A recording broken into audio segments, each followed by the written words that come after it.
ஒருங்கிணைக்க வேண்டும் என்று கெடு விதிக்கவில்லை. நீங்கள் நன்றாக இந்த நான் பேசிய பேச்சுக்களை நீங்கள் கேட்டிருக்க வேண்டும்.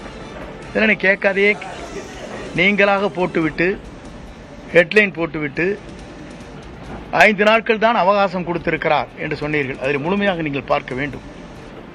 அப்போது தொலைக்காட்சி நண்பர் கேட்டார், 5 நாட்களுக்குள்ளே முடிக்க வேண்டுமா என்று கேட்டார். இல்லை, பேச்சுவார்த்தை துவங்க வேண்டும். 1 மாதமோ 1.5 மாத காலமோ எடுத்துக்கொள்ளுங்கள். அதில் யாரை சேர்த்தலாம் சேர்த்த வேண்டும் என்பது பொதுச் செயலாளர் முடிவு செய்யட்டும் என்று தெளிவாக சொல்லியிருக்கேன். நான் நீங்க பார்த்திருப்பீங்க நினைக்கிறேன். ஆனால் கெடு என்று போட வைத்ததே அவர்தான். முதலில் தெரிந்து கொள்ள வேண்டும். என்னை வெளியேற்ற வேண்டும் நோக்கத்தோடு தான் அதை சரியான முறையில் காயை நகர்த்தி விட்டார். இதுதான் உண்மை. தொலைக்காட்சியில் நான் பேசியது நீங்கள் இன்றைக்கு வேண்டுமானால் போட்டு தெரிந்து கொள்ளலாம்.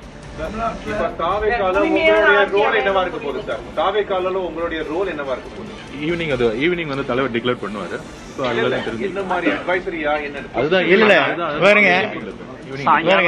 மாலை அது வந்து அறிவிக்கும்.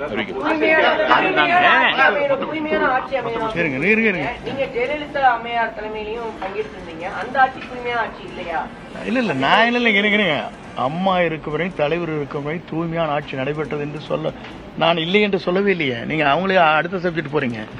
புனிதமான ஆட்சி அவங்க 2 பேரும் நடத்தினாலும் சொல்லியிருக்கேன். இல்ல நான் சொல்றது இருங்க நான் சொல்றது இருங்க நீங்க இருங்க நான் சொல்றது கேட்டுக்கணும். நீங்க வந்து தயவு செஞ்சு ஒவ்வொருத்தரை கேளுங்க, தனித்தனி கேளுங்க. நான் டைம் கொடுக்குறேன், ஒன்றும் பிரச்சனை இல்லை. அம்மா தலைவருடைய ஆட்சி இதுதான் நாங்கள் வந்தோம். அவங்க ஆட்சிக்கு பிறகுதான் நாங்கள் ஆட்சியிலே வந்தோங்கிறது உங்களுக்கு தெரியாதல்ல. அவர் அப்படி ஆட்சி நடத்தினால 5 முறை அவங்க ஜெயிச்சாங்க, தலைவர் 3 முறை ஜெயிச்சாங்க. அது புனித ஆட்சியிலையும் நீங்கள் என்னகிட்ட கேள்வி கேட்டு மடக்கூடாது. நான் புனித ஆட்சி இல்லைன்னு சொன்னேன்னா, நீங்களாக ஒரு கேள்வி கேட்டு அதை பதிலாக பெற்று அதற்கு பிறகு பத்திரிகைகளை திரித்து போட்டி அது என்னையும் டேமேஜ் பண்ணணும்னு நினைக்காங்க. தயவு செஞ்சு நான் கேட்டுக்கிறேன்.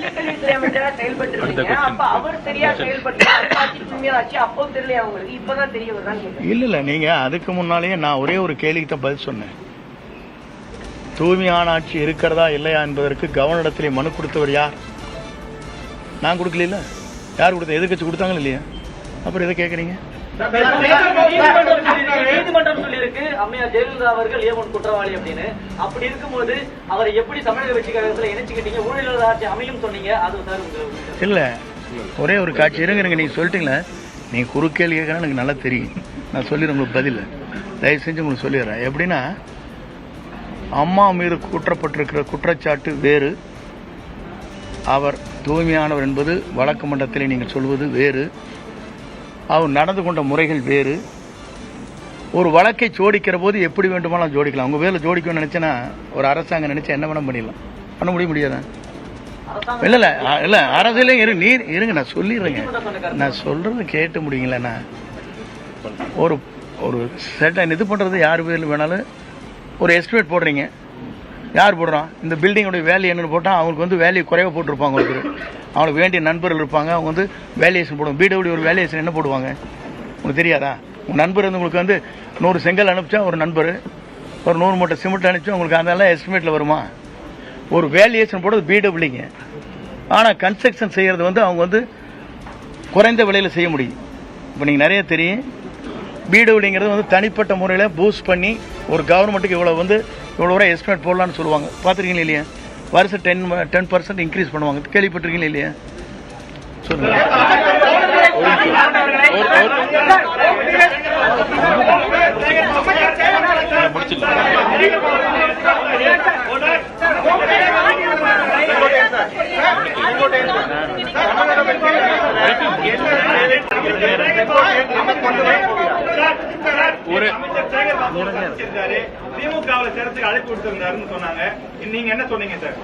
திராவிட முன்னேற்ற கழகத்தோ தேசிய கட்சிகளோ மாற்றுக் கட்சிகளோ என்னை யாரும் சந்திக்கவில்லை, சந்தித்து பேசவில்லை.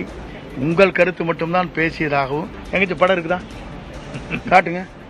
நானும் சேகர்பாபு பேசுறேங்க. சபாநாயகர் பார்த்து கரெக்டுங்க. நானும் சேகர்பாபு பேசிருக்கேன் ஒரு படம் வந்திருக்கா? காட்டுங்க, கண்ணு காட்டுங்க.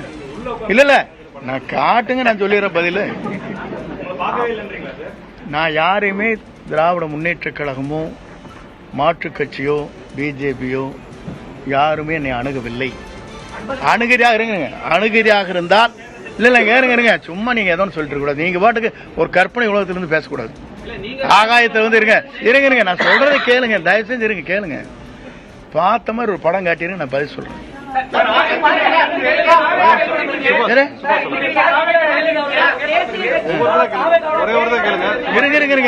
இருங்க நீங்க என்ன சொல்றீங்கன்னா, இது ஜனநாயக கட்சி, யாரை வேண்டுமானாலும் தங்களுடைய விருப்பப்பட்டவர்களையும் படத்தை வைத்துக் கொள்வது ஆட்சேபனையே கிடையாது.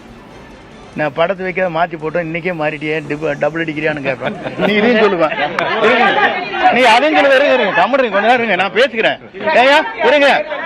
இருங்க நீங்க ஒருத்தர் சொல்றேன், ஏங்க ஒருத்தர் பேச விட்டீங்க. இருங்க நீங்க என்ன சொல்லுவீங்க? இன்னைக்கே அந்த படத்தை மாத்திருந்தா இவரெல்லாம் என்ன பெரிய தியாகி, இவர் என்ன வந்து கொள்கை பிடிப்பவர், ஒரு நிமிஷத்துக்கு ஒரு கட்சி மாறிட்டு படத்தையும் கூட மாத்திட்டு போட்டாரும்பீங்க. இந்த வேஷ்டி கட்டினதே மாத்தின காரணமே கேஸ் போட்டாங்க பேர்ல, வேஷ்டி கட்டக்கூடாதுங்கிறக்காக மாத்தினேன். புரியுதுங்களா? படத்தை வச்சு கூட அவங்க சொல்லவே இல்லை. யார் படத்தை வேண்டுமானாலும் வைத்துக் கொள்ளலாம். இன்றைக்கு புரட்சி தலைவர் படமும் அண்ணா படமும் அவருடைய வண்டியிலே எப்படி அலங்கரித்து வரப்படுகிறது, இந்த வண்டியில் எப்படி வருது நீங்க பாத்துக்கணும்.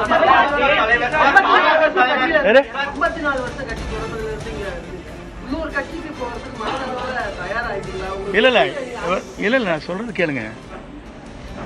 ஒரு இயக்கத்திலே நான் பணியாற்றுவது, முழுமையாக அந்த இயக்கத்தில் இருக்கும் வரை அடிக்கடி நல்லா ஜம்ப் பண்ணல பண்ணிருக்கேன்னா, தினவர் கட்சிக்கு போயிருக்கேன்னா நான் கூறேன். இன்னைக்கு வந்ததுக்கு காரணமே ஒரு புதியமான ஒரு மாற்றத்தை உருவாக்குவதற்கு ஒருவர் பயணத்தை மேற்கொண்டிருக்கிறார்கள். மக்கள் வரவேற்பு, மாபெரும் வரவேற்பு. நீங்க பாக்குறீங்க டிவி காரில் என்ன சொல்றாங்க, சேனல்ல எங்களுக்கு என்ன வந்திருக்கு சொல்றாங்க, 1 கோடி பேர் பாக்குறாங்க எங்க சேனலை. நாங்க அதனாலதான் 10 சேனல் போட்டு இறங்குற இடத்துலயும் எடுக்கிறோம், நிற்கிற இடத்துலயும் எடுக்கிறோம், அங்கேயும் எடுக்க. நீங்க தானே சொல்றீங்க. எனக்கு சொன்ன ஒரு ஓனர் சொல்லியிருக்காரு, 4 ஓனர் கத்துக்கிறீங்களா இல்லையா? நாங்க அதுக்கு தான் முடிக்க உங்களுக்கு படம் எடுத்துட்டு இருக்காரு அவரை அப்படிங்கிறாங்க. 10 சேனல் போடுறாங்க. யாராச்சும் போடுறாங்களா? இறங்குற இடத்துல எடுக்கிறீங்க, ஹெலிகாப்டர்ல எடுக்கிறீங்க, ஓடுற கூட எடுக்கிறீங்க, அங்கே நிக்கிற போது எடுக்கிறீங்க, சுத்தி எதுக்காக எடுக்கிறீங்க? அப்ப வந்து மக்கள் வந்து வரவேற்கிறாங்க நோக்கம் தானே அது. இல்ல வெளிப்படைத்தன்மை இல்ல, வேற இருங்க வெளிப்படைத்தன்மை இல்லைன்னு சொன்னா டெல்லி எடுத்துக்க வேண்டியதானே? டெல்லியில் வெளிப்படைத்தன்மையோட வந்தது காருக்குள்ள, அதெல்லாம் எடுத்து காட்ட வேண்டியதானே?